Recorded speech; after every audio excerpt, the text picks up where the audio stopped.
مفتی صاحب اور علامہ صاحب تشریف فرمائیں. میں یہ سوال ضرور پوچھنا چاہوں گا, ڈراموں اور فلموں میں جو ہم کہہ دیتے ہیں نکاح قبول ہے قبول ہے قبول ہے, تو واقعی وہ دونوں ایک دوسرے کے پیر بن جاتے ہیں, ہسبینڈ وائف بن جاتے ہیں, یا کوئی اور بات بھی احناف میں؟ جی بسم اللہ الرحمن الرحیم. پہلے تو بہت شکریہ محمد اویس ربانی بھائی. پہلے یہ آج کل مسئلہ بہت چل رہا ہے اور مختلف علماء کی مختلف آراء آ رہی ہیں. اصل میں اس مسئلے کا اختلاف ایک حدیث پاک ہے. سرکار دو عالم صلی اللہ علیہ وسلم نے فرمایا ثلاث جدہن جد و حزلہن جد. اگر حقیقت میں کہی جائے تو وہ حقیقت واقع ہوگی, مذاق میں بھی کہی جائے تو وہ حقیقت واقع ہوگی. ہمارے تمام فتاوی جات کے اندر یہ بات موجود ہے, طلاق, نکاح اور رجوع یہ حقیقت میں بھی منعقد ہو جاتا ہے اور مذاق میں بھی ہو جاتا ہے, منعقد ہو جاتا ہے. اب صورت جو ڈرامے کی ہے یہ قدر تفصیل ہے. ہم یہ دیکھتے ہیں کہ ڈرامہ کے اندر جو صاحبہ ہوتی ہیں وہ پہلے کسی کی منکوحہ ہیں یا نہیں ہیں. اگر وہ پہلے کسی کی منکوحہ ہیں تو نکاح تو ہو ہی گئے نہیں, والمحصنات کے تحت, کیونکہ کوئی کسی کے نکاح میں ہو اس سے نکاح نہیں ہو سکتا. دوسری صورت یہ آ جاتی ہے کہ آیا وہ نکاح میں نہیں ہے, اور عام طور پہ یہی دیکھا جاتا ہے کہ ڈرامے میں جو خواتین کام کرتی ہیں وہ بیچاری 5-5 6 جگہ شادیاں کرتی ہیں, لیکن ان کی شادیاں چل نہیں پاتی. لگتا ہے ایسے ہے کہ وہ ڈرامے سے لوگوں میں شعور پیدا کر رہی ہیں, ان کے اپنے گھر جو ہے وہ کیا ہو رہے ہیں, تباہ ہو رہے ہیں. فتاوی تتار خانیہ کو آج ہی میں پڑھ رہا تھا, انہوں نے یہ بات لکھی ہے کہ مذاق کے اندر یا سیریس بندہ کہے تو نکاح منعقد ہو جائے گا, لیکن اگر کسی کی حکایت کو نقل کر رہا ہے تو نکاح منعقد نہیں ہوگا. مثلا انہوں نے ایک حوالہ بھی دیا کہ اگر کوئی مغنیہ مطربہ, یعنی کہ پرانے زمانے کے اندر یہی اداکارہ وغیرہ ہوتی تھی جو گاتی تھی, وہ اگر محفل سجی ہو اور اس میں گاتے گاتے وہ کسی کو کہے کہ میں تیری ہو گئی اور وہ کہے کہ میں نے تجھے قبول کر لیا, حالانکہ وہ گانا ہے, تو تتار خانیہ کے اندر یہ روایت موجود ہے کہ یہ نکاح منعقد نہیں ہوگا, کیونکہ یہ حکایت کر رہی ہے اور ایک لکھی ہوئی چیز کو پڑھ رہی ہے, اور اس کا یہاں قصد جو ہے یہ ایجاب اور قبول کا نہیں ہے. اب یہ جتنا بھی ڈرامہ انڈسٹری ہے ان کو یہ طے کرنا ہے کہ جب یہ چیزیں پڑھتے ہیں جو ہدایت کار ان کو لکھ کے دیتے ہیں, آیا یہ مذاق میں پڑھتے ہیں یا سنجیدگی میں پڑھتے ہیں یا پھر حکایت کرتے ہیں. جو اداکارائیں وغیرہ ہدایت کار کی ہدایت پر چلتی ہیں وہ تو کسی کے نکاح میں نہیں جائیں گی. اگر وہ ریئل میں میاں بیوی ہوں تو ان کے درمیان طلاق بھی واقعہ نہیں ہوگی. اگر مذاق سمجھتے ہیں اور سنجیدگی سمجھتے ہیں تو پھر جو ہے اس سے نکاح منعقد ہو جائے گا. اور اگلی بات یہ ہے کہ یہ پرانی ویڈیو تھی, وہ وائرل ہو گئی, اب ایک زلزلہ برپا ہو گیا ہے. ایک خوش آئند بات بھی ہے, وہ یہ ہے کہ پاکستان کی جو ڈرامہ انڈسٹری ہے نا, فلمی انڈسٹری, یہ تباہ ہو چکی ہے اور یہ فوت ہو گئی ہے. اب اس پر جو فاتحہ کی ہے نا وہ اس مولوی نے کی ہے, کتب بلال صاحب کے پروگرام کے اندر انہوں نے آخری کیل ٹھوک دی ہے.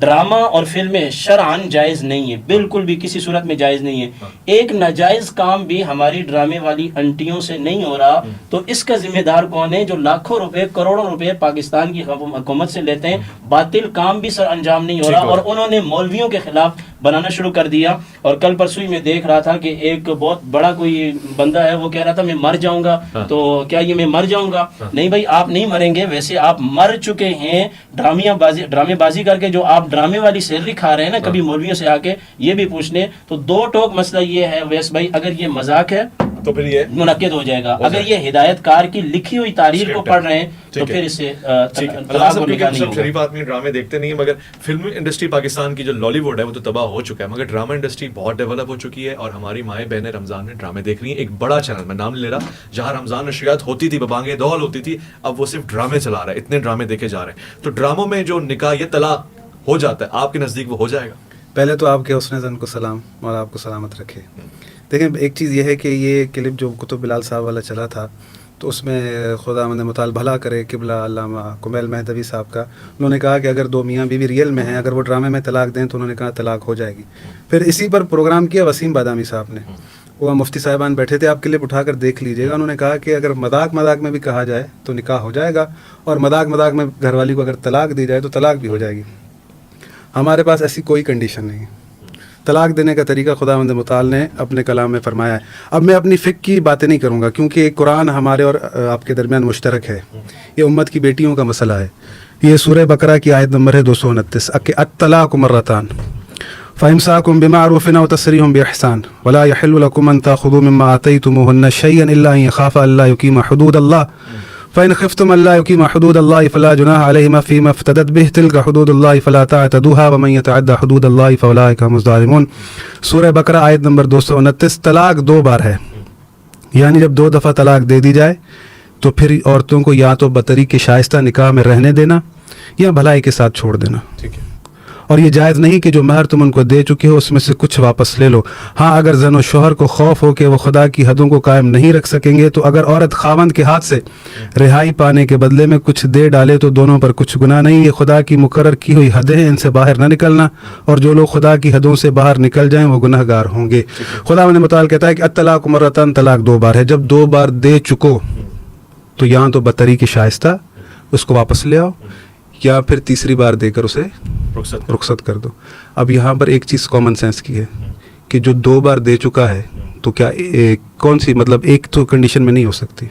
یعنی اگر آپ بیک وقت ایک جگہ پر اپنی مثال کے طور پر کہ کوئی اپنی زوجہ کو طلاق دے رہا ہے, 3 دفعہ کہے, 10 دفعہ کہے, 100 دفعہ کہے, ایک کاؤنٹ ہوگی. پھر اس کے بعد دوسری دے, دوسری دینے کے بعد بھی اللہ کہہ رہا ہے کہ اگر چاہتے ہو بطریق شائستہ واپس لے آؤ, یا تیسری بار دے کر چھوڑ دو. اب یہاں پر کنڈیشنز ہیں طلاق دینے وقت, پوری ایک بحث سے بہت وقت لگ جائے گا, کنڈیشن کی طرف سے میں نہیں جاتا.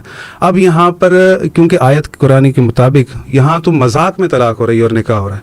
اگر سیریس بھی شوہر اپنی بیوی کو کہہ رہا ہے نا کہ سیریس کہ میں تمہیں طلاق دے رہا ہوں, تو وہ ایک ہی کاؤنٹ ہوگی. پھر دوسری بھی دے چکے تو وہ دوسری کاؤنٹ ہوگی. پھر بھی اللہ کہہ رہا ہے اگر چاہتے ہو تو اسے بطریق شائستہ واپس لے آؤ, یا پھر تیسری بار دے کر چھوڑ دو. یہ اللہ کا فیصلہ ہے, اور اسی قرآن کی آیت کے مطابق ہماری فکر بنی ہوئی ہے. طلاق حسن تو یہی ہے, جو وہ بھی پوچھیں گے تو سنت طلاق کا سلسلہ تو یہی ہے, اس میں کسی کو شک نہیں ہے. یہ طلاق ثلاثہ کی طرف چلیں گے. سوال اتنا ہے کہ یہ فقہ جعفریہ میں بتا دیں کیونکہ یہ زیادہ ڈرامہ اور فلم انڈسٹری میں زیادہ تشیع حضرات ہیں. نہیں وہ تو ہمیں ٹینشن نہیں ہے نا تشیع حضرات ہیں. بھائی دیکھیں اسلام جو ہے وہ مذاق کا تو نام ہی نہیں ہے نا. یہ کوئی ایسی مذاق کی چیز ہی نہیں ہے کہ مذاق میں بیوی سے کہا کہ اور وہ چلی جائے طلاق ہو جائے, اور مذاق میں کسی سے کہا. اس سے بڑھ کر فتح ہے کہ ایسے ہیں کہ مطلب بندہ اس پر بات کرے تو ہمارے یہاں کسی صورت, بلکہ ہمارے یہاں کی بات نہیں ہے, بات یہ ہے کہ اسلام یہ کہتا ہے, اسلام یہ کہتا ہے کہ نہیں ہوتی. بڑے مزے کی بات ہے, ان کے یہاں جیسے ہمیں نکاح کے لیے بلاتے ہیں نا, ان کو طلاق کے لیے بھی بلاتے ہیں. ہاں ہمارے یہاں دیکھیں طلاق دینے کا طریقہ ہے, نکاح کے الگ ملتے ہیں, طلاق کے الگ ملتے ہیں. تو یہ فائدے ہیں. مفتی صاحب بسم اللہ آ جائیں. اچھا ماشاءاللہ بھائی دیکھو سیگے پڑھوائے جاتے ہیں, اور اللہ نے کہا ہے کہ جب طلاق دو تو 2 گواہ کھڑے کرو. تو یہاں مذاق میں بھی طلاق ہو رہی ہے, تو آپ کو یہ سمجھ میں آتی. ادھر متع کو جائز قرار دی ہے, وہاں سخت ہے معاملہ. بھائی وہ کنڈیشنل ہے, آپ اس پہ بات کر لو کہ بھائی اللہ رب العالمین نے ایک نظام دیا ہے اور اس کی بھی آیت موجود ہے, ایسا نہیں ہے. پھر آپ اس پہ رکھ لو مناظرہ میرے ساتھ. بسم اللہ الرحمن الرحیم. اور رسول خدا نے اللہ نہیں وہ ڈبیٹ رکھ لیں, سوری مناظرہ. بہت شکریہ آپ کا. ایک معلوماتی سوال تھا, چونکہ آج لوگ بہت اس چیز کو ڈسکس کر رہے ہیں, تو ان کے پاس ایک معلوماتی فکر آنا بہت ضروری ہے. بے انتہا شکریہ گزار آپ کا خواتین حضرات. دیکھیے گا چلیں.